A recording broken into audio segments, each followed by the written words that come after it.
I remember a movie quote from Gone in 60 Seconds, the old man in the shop, and he said, "I've been wrecking them my whole life." He said, "I just decided it'd be nice to fix them up for once."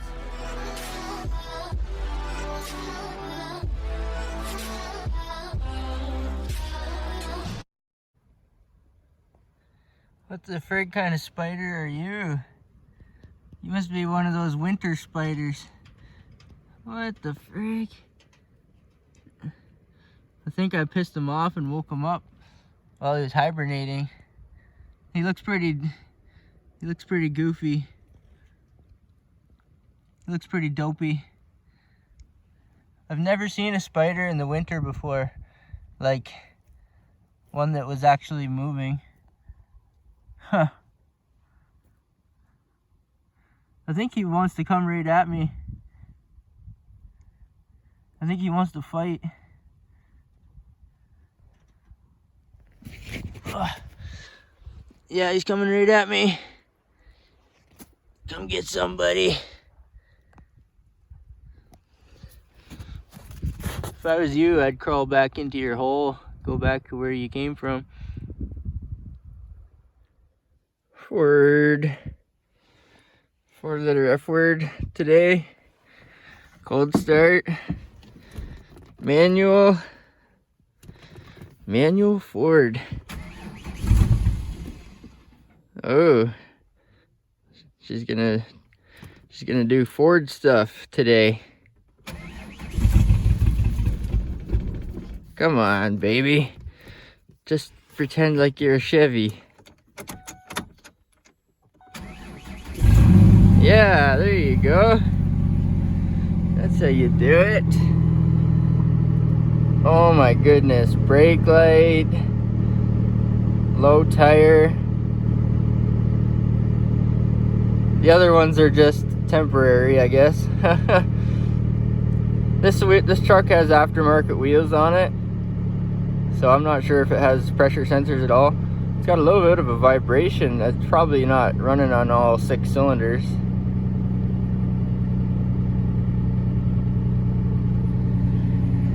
$309,000 kilometers. I think it's got a timing chain rattle, which is kind of typical in these vehicles. It's a 4-liter Ford Ranger, 2008, I believe it is. The interior is super messy. 5-speed. It's got air conditioning, but it doesn't really have any other options. It's the 5-speed crank windows, but it's a 4x4. 4x4 with like 0 options. So it's in 4-wheel low right now. The doors are open. The door's open. The fuel is low. But those are like temporary things. The doors never seem to close. The interior light stays on, so I guess one of the door switches is sticky or something. The interior light stays on for 5 minutes or something, and then it just turns itself out. The passenger side is a little bit rough compared to the driver's side, but this truck's not rusty. Not for a Canadian 10-year-old truck. She's not too bad at all. And normally, if you know anything about me, you might know that I was never a big fan of Fords, but I've learned to appreciate them all. I guess. This truck has a pretty clean frame.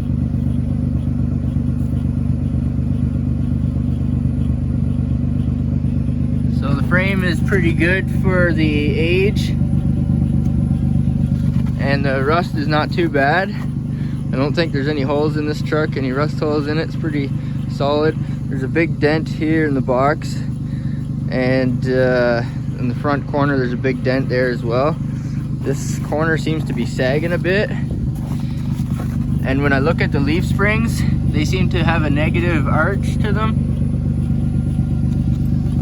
So either this leaf spring is worn out big time, or it might have a broken leaf spring here, I'm not sure.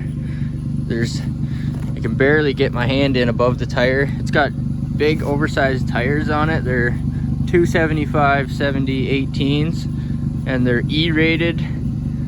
I think they're LT E-rated. Yeah.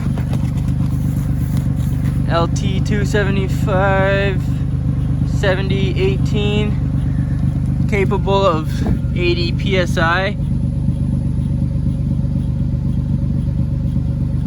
So those are the E-rated, or the 10 ply, the heavy duty Goodyears. Front corner has a big dent as well on the fender, but Canada is bad for rust, and this truck is not too bad as far as rust goes. So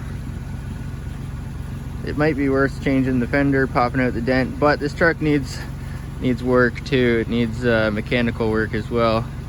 The brake pedal goes almost to the floor, but it doesn't seem to be leaking anywhere, so I think it's probably the ABS unit.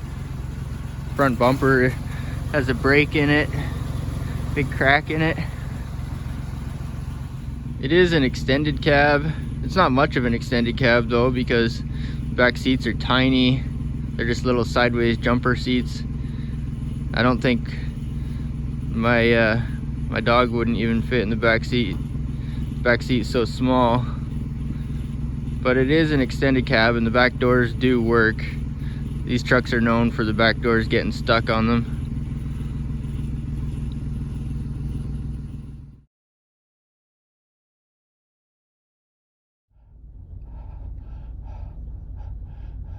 Another cold day, another cold start.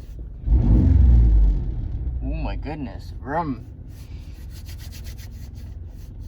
So this truck, it actually, when it warms up, it's kind of quietens down a bit, which is funny because there's no muffler on this truck. Somebody cut it off. The previous owner cut this truck off, or cut the muffler off this truck.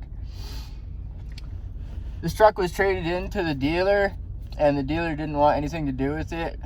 I don't really blame them, because it's got high mileage, needs mechanical work, and it needs body work. Those are like 3 no-nos usually, if you're gonna look at something that might be worth fixing up.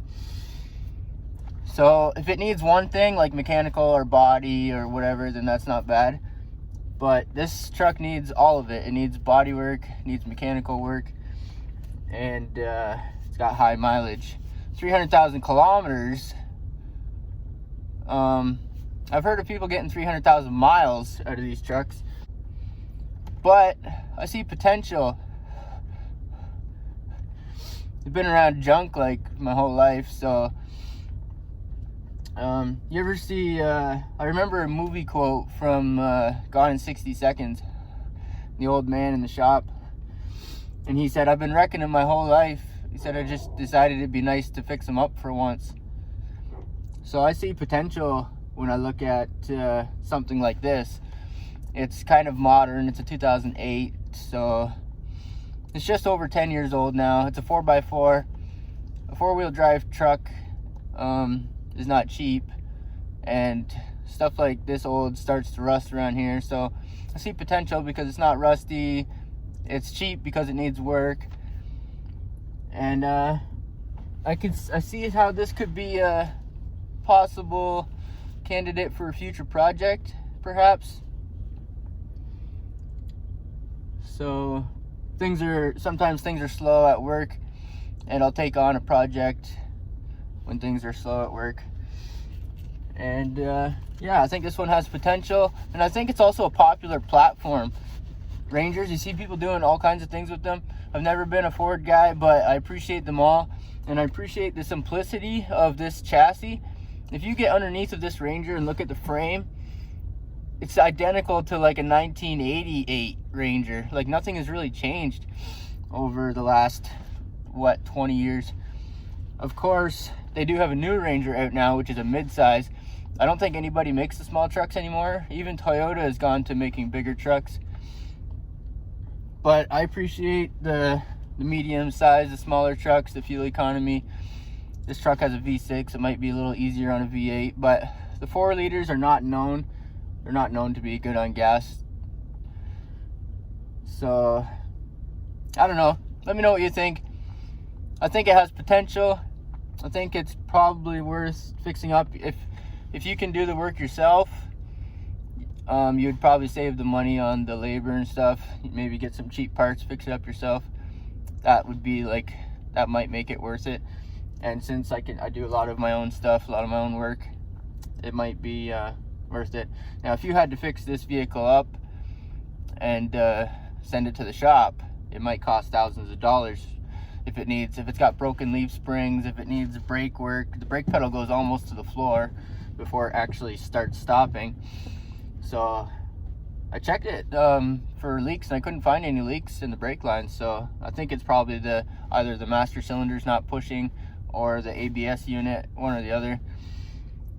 Now that I think about it, it very well could be the master cylinder. But yeah, what do you think? Let me know. I recently did a poll on what would you guys like to see more of on this channel in the future, and I only got 2 responses on the poll out of 5.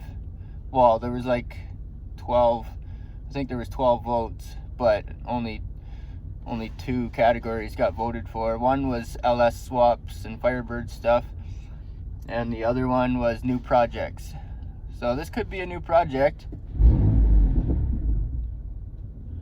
I can't believe how it idles nice and quiet, but somebody cut the muffler off. Like when it's idling, it's pretty quiet, but when you step on it, you can obviously tell that there's no muffler. So I don't know. If things are slow at work, I might take this on for a side project or an extra project and maybe fix it up. I know it's a super popular platform. You see people doing the Rangers. Like I said, they haven't changed much from the 80s all the way up to, I don't even know,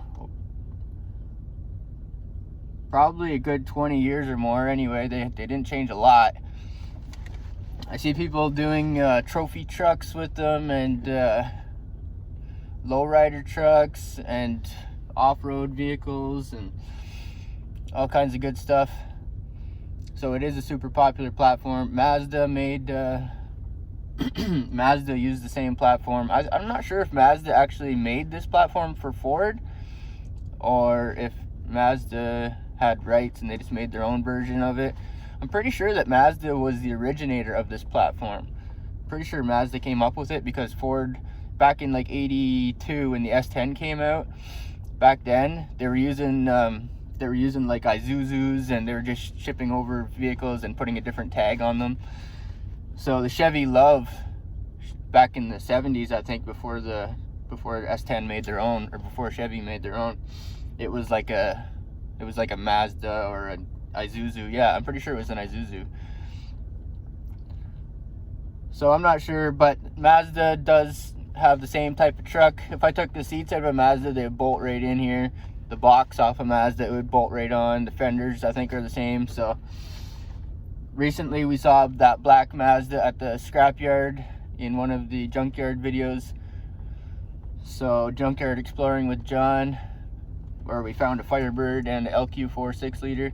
In that video, there's a black one of these. It's a Mazda, and it's got like a sport side, flare side box. It's got fender flares. So the box might bolt right on, and that would fix the dent in the one side. That would give me fender flares. And the front fenders from the Mazda, they might bolt right on. Might get those parts cheap at the junkyard. I think that Mazda had nicer seats than this one does. Well, that's it. I'm not gonna ramble anymore. I've been rambling for too long now. And let me know what you think. Drop a comment down below. And if you like this type of junk, maybe smash the subscribe button and the little bell beside the subscribe button. Thanks for watching.